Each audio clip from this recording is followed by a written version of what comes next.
Alors dis-moi mon petit, qu'est-ce que tu veux faire quand tu seras grand? Je serai pompier ou cosmonaute, marin-pêcheur ou garde-côte. Je serai comique et comédien ou contrôleur de billets de train. Mais ce qui est sûr, c'est que je serai pas un pirate, un mercenaire ou col blanc, un pirate. Trop diplômé, pas diplomate.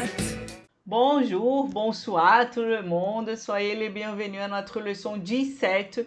Aujourd'hui, on commence avec cette chanson Pirate de Usmar.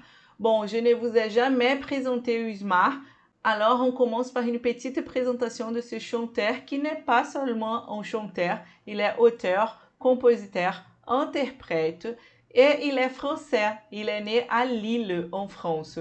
Alors, son style, c'est très curieux parce qu'il mélange un peu le trip-hop, le jazz, la musique classique, le rap. Alors c'est très intéressant d'écouter. Et il fait beaucoup de critiques sociales aussi. Il a commencé sa carrière en 2005 avec l'album L'âge des possibles.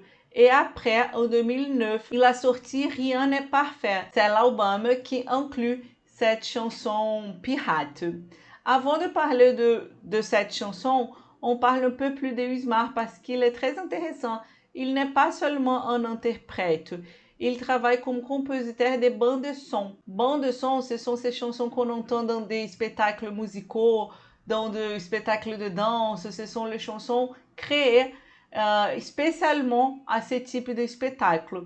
Et c'est pour ça qu'en 2008, il décide d'arrêter de chanter et de travailler, se dédier simplement juste pour la création de ce type de chansons, pour les bandes son. Alors, il va créer un studio qui s'appelle Usmar Lab. Ce studio, il va être localisé à Lille et à partir de 2002, il va travailler juste pour ça, pour la création de ce type de chansons. Maintenant, sur la chanson Pirate, dans cette chanson, il va évoquer beaucoup de professions, plusieurs professions, et il va faire un contraste entre la question qu'est-ce que vous serez quand vous serez grand et les professions actuelles. Il pose une critique, qu'est-ce que c'est important d'être, les professions du rêve ou les professions pour gagner d'argent sans avoir des scrupules, étant une personne opportuniste. Alors, il commence cette chanson en posant cette question comme si c'était un adulte qui pose la question à un enfant. Observez, qu'est-ce que tu veux faire quand tu serais grand? Et alors, il commence à citer plusieurs professions comme je serais pompier ou cosmonaute, marin-pêcheur ou garde-côte, je serais comique et comédien, un contrôleur de billets de train, je serais conducteur de gros camions, rempli de posters de gros nichons, anthropologue en Australie, psychologue pour Wapiti. Il montre plusieurs professions qui nous évoquent l'aventure, qui nous évoquent les services sociaux aussi, ou le courage, n'est-ce pas, comme les enfants aimeraient travailler au futur.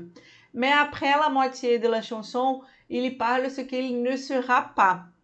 Alors, mais ce que tu es sûr, c'est que je ne serai pas un pirate, un mercenaire au col blanc, trop diplômé, pas diplomate, un mec sans âme, sans aromate, un putain de mec, une tête à claque. Alors ici, ce sont des figures, ce sont des images de personnes qu'il n'admire pas, qu'il ne veut pas devenir au futur. Alors, on voit ces expressions petit à petit parce que c'est très intéressant. Un pirate ou un mercenaire au col blanc, c'est une personne opportuniste, sans scrupules dans le monde du travail. Une personne trop diplômée, pas diplomate, il fait une critique aux carrières où l'intelligence, le diplôme vaut plus que l'humanité, vaut plus que les sentiments. Un mec sans âme, sans aromate, c'est une métaphore sur une personne vide, fade, qui n'a pas de saveur ni de valeur profonde. Une tête à claque, c'est quelqu'un d'arrogant, d'insupportable, qui pense seulement à l'argent. Ah, et il manque un putain de mec. Un putain de mec, c'est une image pour représenter une personne prétentieuse, ambitieuse à l'excès, qui pense être supérieure à tout le monde. Alors, ce sont ce type de personnes qu'il ne veut pas être au futur. Et voilà, et il continue à citer plusieurs professions pendant toute la chanson. Et c'est pour ça, ce n'est pas difficile à imaginer que les professeurs de FLE comme moi aiment cette chanson. Pourquoi? Parce qu'on peut travailler aussi le vocabulaire de métier dans cette partie de classe de profession. On peut travailler le vocabulaire de métier à partir de cette chanson. Ce n'est pas notre cas, vous êtes déjà plus avancé que ça, mais de toute façon, regardez cette chanson jusqu'à la fin que vous allez vous rappeler et vous allez connaître beaucoup d'autres professions parce qu'il parle de professions insolites, de professions curieuses. Et la vidéo, elle est très intéressante, très artistique aussi. Alors, comme ça, on va commencer notre leçon 17 d'aujourd'hui, où on va travailler le page 90 et 91. On va parler du télétravail aujourd'hui.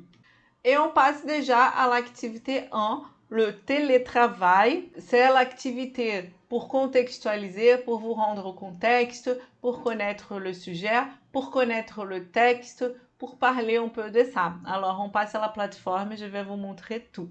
On y va. On est déjà là sur l'activité 1, le télétravail. Avant de lire, vous avez une tâche comme toujours. Observez juste les titres du texte de la page 90. À votre avis, qu'est-ce que c'est le télétravail? Aujourd'hui, ce n'est pas exactement à votre avis parce que tout le monde est déjà habitué à ce type de travail, n'est-ce pas? Mais vous allez cocher la bonne réponse ici, très facile, juste pour se rendre en contexte. Et après, vous allez commencer la lecture de la page 90 sur le télétravail pour répondre à ces questions. Quelles sont les différences et les ressemblances entre le télétravailleur et les autres travailleurs en présentiel? Et à partir du numéro 3, vous allez écrire. Ça, c'est très important. On va commencer à travailler plus la production écrite. Lisez les droits et le devoir de télétravailleur. Est-ce que vous êtes d'accord avec ces règles? Pourquoi? Pourquoi pas? C'est votre opinion. N'oubliez pas de m'envoyer un message quand vous faites cette activité pour que je puisse la corriger. Et le numéro 4, c'est la même chose. Il faut que je corrige l'activité. Pratiquez-vous le télétravail? Quels sont les avantages et les inconvénients du télétravail selon vous? Même si vous ne pratiquez pas le télétravail, vous pouvez dire quels sont les avantages, quels sont les inconvénients et si vous vouliez travailler comme en télétravail ou non, si vous préférez le présentiel. D'accord? Faites l'activité, on revient pour lire le texte ensemble et pour corriger les exercices qui sont possibles de corriger. Allez-y.